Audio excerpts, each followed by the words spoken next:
Auzubillahiminash-shaytanir-rajim. Bismillahir-rahmanir-rahim. Assalamualaikum. Hope students you all will be fine. So we are discussing about the hypothesis testing, and in previous two lectures we have discussed about the different means and means difference of means in the second one lecture. So I hope you can understand these scenario questions. That's why I'm giving examples to you, and I decided to take this test, to perform this test, to attempt this test through example, so that you can understand it so easily and correctly, and you have to come to know about the values of P, Q, null hypothesis, and you can identify the values of these parameters into the statements. So here today we will discuss about the two parameters of statistical analysis hypothesis testing. तो इसमें बेटा हम आज के lecture में जो है वो देखेंगे पेयर्ड ऑब्जर्वेशंस और सिंगल प्रोपोर्शंस और डबल प्रोपोर्शंस. ठीक है जी, पेयर्ड ऑब्जर्वेशंस, सिंगल प्रोपोर्शंस और डबल प्रोपोर्शंस, ये आज हम डिस्कस करेंगे. सबसे पहले हम चलते हैं पेयर्ड टी टेस्ट की जाना, पेयर्ड ऑब्जर्वेशंस. ठीक है जी, तो पेयर्ड टी टेस्ट क्या होता है? Paired t test is a statistical test that compares the means of two related groups. Paired t test क्या है? ये एक स्टैटिस्टिकल टेस्ट है जो कि दो मीन्स का, दो रिलेटेड ग्रुप्स के मीन्स का को जो है ये कंपेयर करता है. ठीक है ना, किसके लिए कंपेयर करता है? टू डिटरमाइन, ये जानने के लिए, इफ आया कि there is an significant difference, कि क्या उन दोनों के दरम्यान में जो है वो वाज़ेह फर्क नजर आ रहे हैं या नहीं, between the two of the groups. बात समझ आ गई कि नहीं?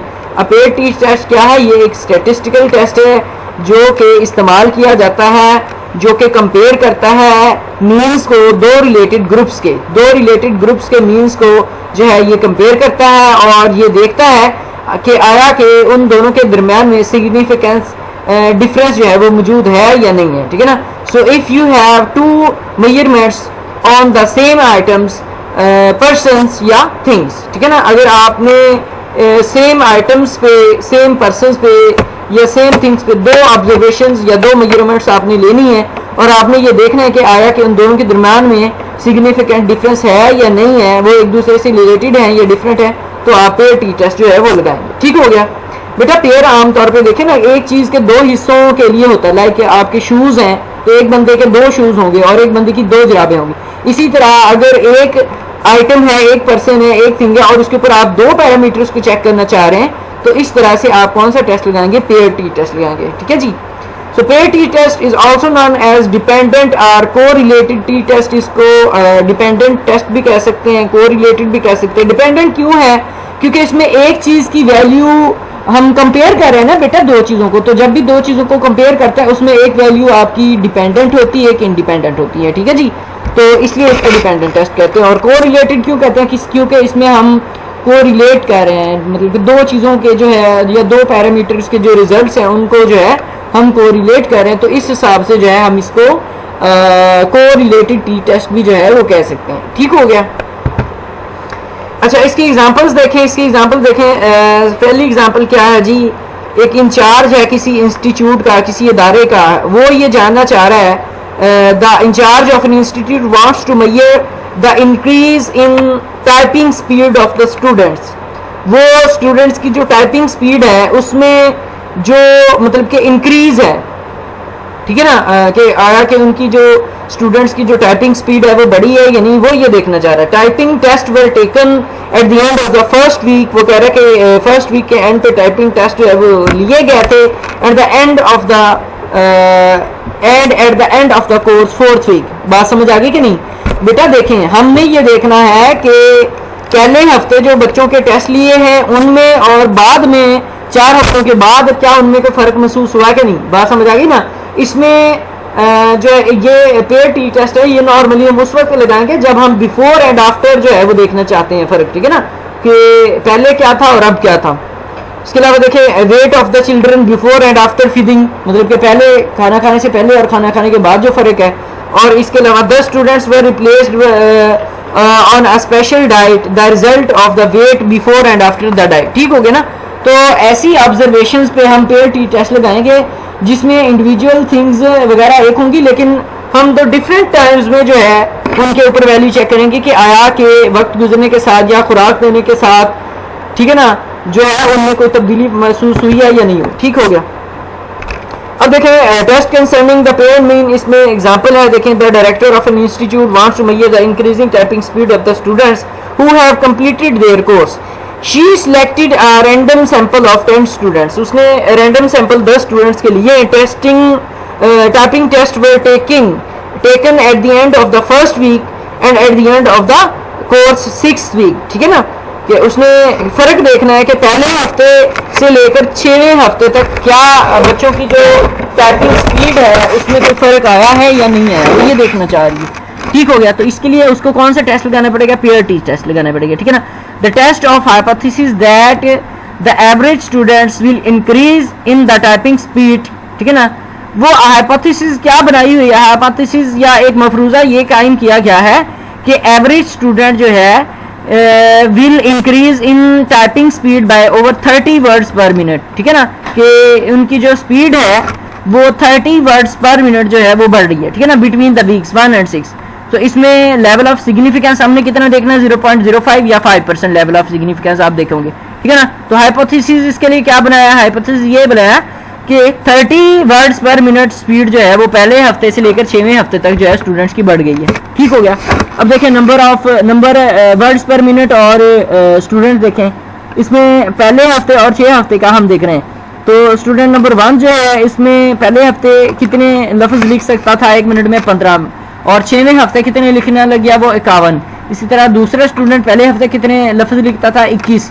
और 6वें हफ्ते कितने लिखने लग गया? 53। इसी तरह 3 है वो 20, 55, 36, 68, 12, 48, 9, 38, 17, 54, 42, 73, 26, 49, 18 और 57।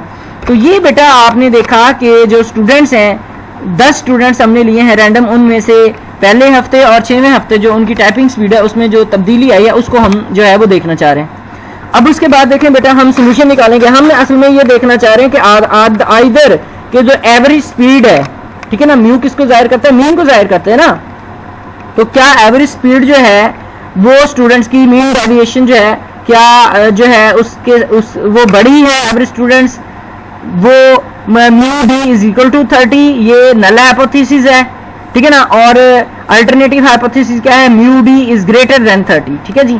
तो ये हमने नल हाइपोथेसिस बना लिए, एक हमने नल हाइपोथेसिस बनाया और एक हमने अल्टरनेटिव हाइपोथेसिस बनाया। अब लेवल ऑफ सिग्निफिकेंस उसने हमें बताया है कि 0.05 या 5% लेवल ऑफ सिग्निफिकेंस पे आपने देखना है। टेस्ट स्टैटिस्टिक्स आप कैसे लगाएंगे? फार्मूला इसमें बेटा डी जो है d bar minus mu D.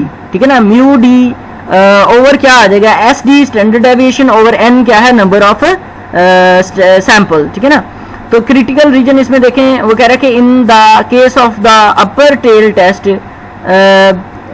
जो अल्टरनेटिव हाइपोथेसिस है वो जो है वो ज्यादा है। Reject the null hypothesis if t calculated is greater than the t tabulated. ठीक है ना। इसमें हम टी टेस्ट लगाएंगे, तो अगर टी कैलकुलेटेड की वैल्यू टी टैबुलेटेड वैल्यू से ज्यादा आ जाती है तो बेटा टैबुलेटेड वैल्यू क्या है? जो हम टेबल से लेंगे। टेबल बना हुआ ना, मैंने आपको पहले भी कहा था, पी टेस्ट का, टी टेस्ट का, जी टेस्ट का, इन सब के टेबल्स होते हैं। जैसे आपके पास लॉगरिथम टेबल होते हैं, इस तरह इनके भी टेबल्स होते हैं। तो अगर आपकी जो कैलकुलेटेड वैल्यू है वो ज्यादा आ जाती है वो टेबल वैल्यू से, तो उस वक्त आप में या ज्यादा आ जाती है या फिर बराबर आ जाती है। ये जो साइन है ये किसका है? ग्रेटर देन और इक्वल टू। ठीक है ना।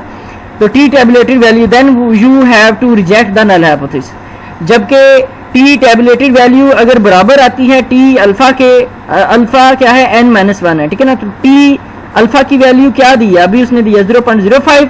तो इसमें n क्या था? 10 था। 10-1 कितनी आ जाएगी? 10-1 कितनी आ जाएगी? 9 आ जाएगी। ठीक है ना। तो इसमें देखें 0.05 को 9 जारी बात है और जो है इसके साथ उसको जो है वो लिया गया है, तो ये आपका आ जाएगा 1.833।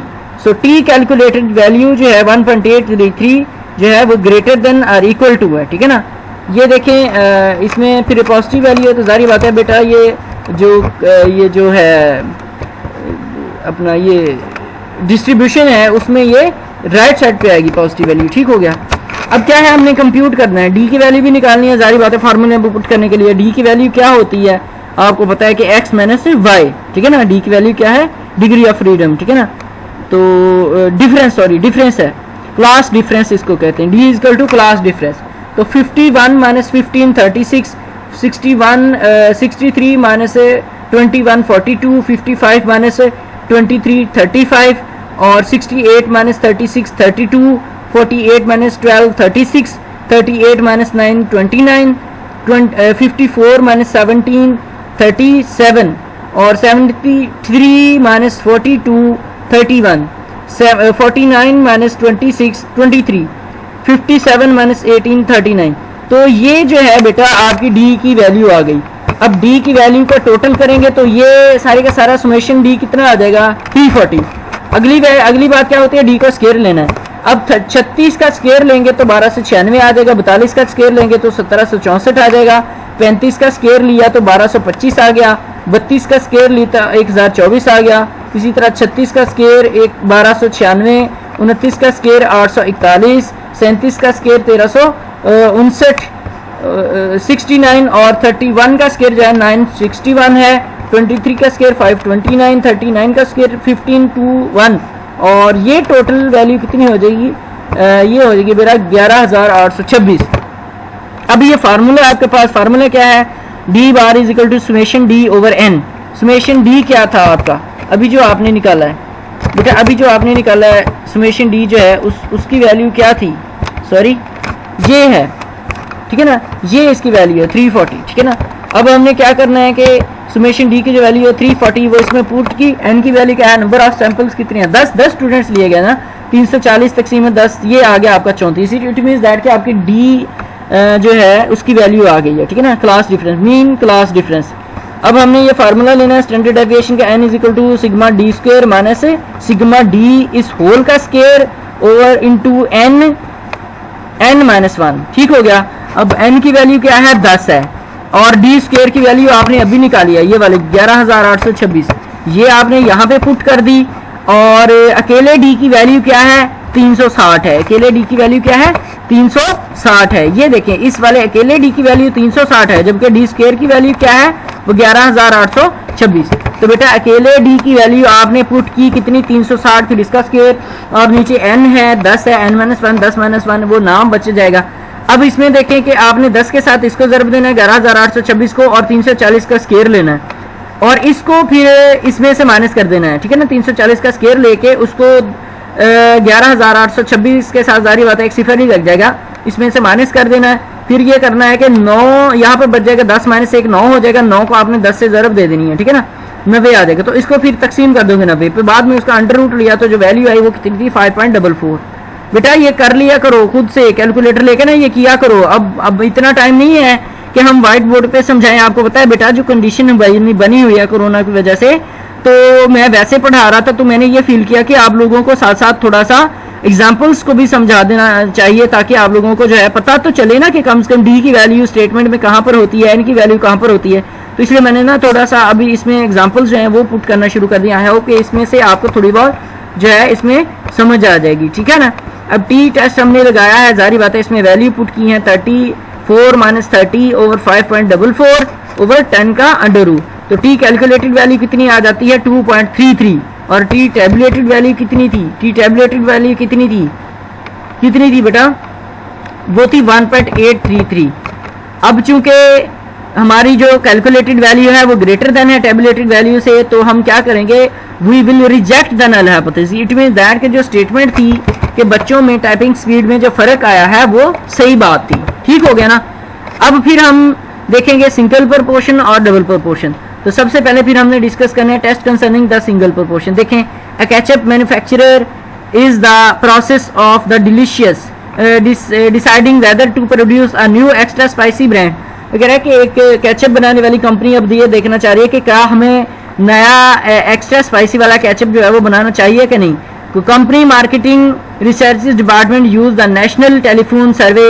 उन्होंने नेशनल टेलीफोन सर्वे के जरिए 6000 लोगों के मतलब के जो घर में काम करने वाले उनके व्यूज जाने एंड फाउंड दैट, और ये उन्होंने देखा कि extra spicy ketchup would be purchase by 355 of the them. 6000 में से 335 लोगों ने जो है वो एक्स्ट्रा स्पाइसी केचप को खरीदना है। उन लोगों ने उनसे पूछा कि आप ये खरीदना चाह रहे हैं कि नहीं। अब देखें, a much more extensive study made 2 years ago, ठीक है ना, वो कहता है कि 2 साल पहले भी इससे ज्यादा एक्सटेंसिव स्टडी जो है वो की गई थी। शोड दैट, उसने ये दिखाया था, उस स्टडी का ये रिजल्ट था कि 5% जो हाउस होल्ड है वो एक नया ब्रांड जो है वो खरीदना चाहते हैं। So at 2% level of significance आपने देखना, should the company conclude that there is an increased interest in the extra spicy flavour या फिर नहीं है। तो 2% सिग्निफिकेंस लेवल पे हमने देखना है कि क्या लोग ज़्यादा स्पाइसी जो है उसको खाने के लिए एग्री हैं कि नहीं। अब देखें सोल्यूशन क्या है, एन की वैल्यू क्या है 6000 है, एक्स की वैल्यू जारी बात है 355 आ जाएगी, और पी कैप में कैसे निकालेंगे, एक्स ओवर एन, एक्स क्या है 355 और एन क्या है 6000, ठीक है ना। ये देखें ना 355 और ये 6000, तो ये कितना हो जाएगा, ये आपके जो पी कैप की वैल्यू है वो बेटा आ जाएगी 0.05583। अब हमने क्या करना है, पी की वैल्यू देखिए 0.05, तो और क्यू की वैल्यू हम कैसे निकालते हैं बेटा, क्यू की वैल्यू कैसे निकालते हो, 1 माइनस पी निकालते हो ना, 1 माइनस पी देखे ना, 1 माइनस 0.05, तो ये आपका जवाब आ जाएगा 0.95। और लेवल ऑफ सिग्निफिकेंस कितना देखना है 0.02, उसने बता दिया। हाइपोथेसिस बनाए, एक है नल हाइपोथेसिस, वो ये कहता है कि जो पी है वो बराबर है 0.05 के, और दूसरा जो है अल्टरनेटिव हाइपोथेसिस वो ये कहता है कि पी जो है वो ग्रेटर देन है 0.05। लेवल ऑफ सिग्निफिकेंस कितना है 0.02, फार्मूले में वैल्यू पुट करें पी क्या minus p over p q over n, ठीक है ना। तो पी क्या है, बड़ा कैपिटल पी क्या है, नल हाइपोथेसिस, ठीक है ना। तो हमने इसमें देखा ये सारी चीज़ों की वैल्यू बेटा आपके पास मौजूद है, आप you just have to put the value, आपने वैल्यूज पुट की। क्रिटिकल रीजन देखें, in case of upper tail test जो अल्टरनेटिव हाइपोथेसिस है वो कह रहा है कि वो ज़्यादा है, तो अल्टरनेटिव हाइपोथेसिस की वैल्यू 2.05 जो है ये कहाँ पे फॉल कर रही है, ये फॉल कर रही है पॉजिटिव वाली साइड पे। So where G tabulated value is equal to the G alpha, G tabulated value जो है वो किसके बराबर है, G tabulated value is equal to G alpha is equal to G 0.02। Alpha की वैल्यू क्या है बेटा, लेवल ऑफ सिग्निफिकेंस क्या उसने बताया अभी 0.02 का है, तो ये बेटा आपकी आ जाएगी 2.05। चूंकि जी कैलकुलेटेड वैल्यू आपकी जो है 2.05 वो कह रहा है कि वो ज़्यादा है, so using inverse area of the normal table, तो हम क्या करेंगे, अब हम कैलकुलेटेड वैल्यू फाइंड करेंगे, ठीक हो गया। कैलकुलेटेड वैल्यू फाइंड करने के लिए कौन सा फार्मूला था, p cap minus p over p q over n under root, ठीक है ना। वैल्यू स्पीड की 0.05583 माइनस क्या था, पी की वैल्यू क्या थी, नॉर्मल पी की वैल्यू क्या है 0.05, ठीक है ना, और 0.05 पी ये क्या है पी और क्यू, क्यू कैसे निकाला था हमने बेटा 1 माइनस पी, तो 1 माइनस पी क्या था 0.05, तो एक में से 0.05 निकालने से 0.95 आता है। अब क्या है, ये सारी वैल्यूज पुट की और जी कैलकुलेटेड वैल्यू जो है आपके पास वो बेटा आपकी आ जाती है 2.07। अब देखें कि जी कैलकुलेटेड वैल्यू क्या है 2.07 और जी टेबुलेटेड वैल्यू क्या है 2.05, तो कंक्लूजन क्या लिखेगा कि the current interest is significantly greater than the interest of the 2 years ago। तो हमारा जो नल हाइपोथेसिस है, क्योंकि हमारी कैलकुलेटेड वैल्यू जो है वो ग्रेटर है टेबुलेटेड वैल्यू से, तो नल हाइपोथेसिस जो है उसको हम रिजेक्ट कर देंगे। मतलब जो शुरू में हमने जो स्टेटमेंट दी थी कि अब लोगों का रुझान स्पाइसी केचप खाने की तरफ ज़्यादा होगा, तो वो फिर हमारी दुरुस्त साबित हो जाएगी। इसके बाद बेटा है test concerning the double proportion. पहले हमने सिंगल प्रोपोर्शन को देखा है, अब हम ऐसे टेस्ट को देखेंगे जिसमें जो है वो डबल प्रोपोर्शन होगी। देखें एग्जांपल क्या है, सिगरेट मैन्युफैक्चरर फर्म जो है वो डिस्ट्रीब्यूट करती है 2 ब्रांड सिगरेट्स के, ठीक है ना। If it is found that के 56 to 200 smokers prefer the brand ए और 29 से 150 में से जो है वो प्रेफर करते हैं बी। अच्छा बेटा, एक सिगरेट कंपनी है वो देखना चाह रही है कि जो हमारे जो फ्लेवर्स हैं ए और बी, क्या लोग उसको ज़्यादा पसंद करते हैं, ए को या बी को। तो देखें पहले 200 लोगों में से 56 लोग ऐसे थे जिन्होंने ए ब्रांड को पसंद किया, और फिर 150 लोगों में से 29 लोग ऐसे थे जिन्होंने बी ब्रांड को पसंद किया। So can we conclude that at 0.06 level of significance के क्या ब्रांड ए जो है वो ज़्यादा अच्छा है ब्रांड बी से कि नहीं। देखें NA की वैल्यू क्या है 200, NA की वैल्यू क्या है 200, ठीक है ना, नंबर ऑफ सैंपल्स, ठीक है ना 200 है। और X1 की वैल्यू क्या है 56, X1 की वैल्यू क्या है 56। और इसी तरह NB की वैल्यू क्या है 150 और XB की वैल्यू क्या है, ये है बेटा 29। फार्मूले में पुट करें पी कैप ए इसके बराबर है XA ओवर NA। XA कितना है 56, NA कितना है 200, तो ये 0.28 आपकी वैल्यू आ जाएगी। इसी तरह आप पी कैप बी कैसे फाइंड करेंगे, XB ओवर NB। XB की वैल्यू क्या है 29 है, NB की वैल्यू क्या है 150, तो ये 0.193 आ जाएगा। अब पी कैप किसके बराबर है XA plus XB over NA plus NB। तो ये सारी वैल्यूज अभी आपने निकाली हैं, आपने पुट कर दी 56 जमा 29 और फिर ओवर में क्या आ जाएगा 200 जमा 150। तो ये 56 और 29 85 हो गए, 200 और 150 350 हो गए। तकसीम किया जब 85 को 350 के साथ तो 0.24 आपका जवाब आता है। क्यू कैसे निकालेंगे 1 माइनस पी 1 माइनस 0.24 आपने किया तो 0.76 आपका आंसर आ गया। लेवल ऑफ सिग्निफिकेंस कितना है 0.06, ये 6% वो उसने पहले बता दी। हाइपोथेसिस तैयार करेंगे, जो नल हाइपोथेसिस है वो क्या कहती है p a is equal to p b, जबकि अल्टरनेटिव हाइपोथेसिस क्या कहती है p a is greater than the p b. तो लेवल ऑफ सिग्निफिकेंस कितना 0.06। अब हमने देखना है टेस्ट स्टैटिस्टिक्स को लगा के कि जी टेस्ट किसका बराबर होता है p a minus p cap a minus p cap b under root p cap q 1 minus n a plus 1 minus n b. तो इसमें आपने वैल्यूज पुट कर देनी है। क्रिटिकल रीजन में देखें in case of upper tail test the alternative hypothesis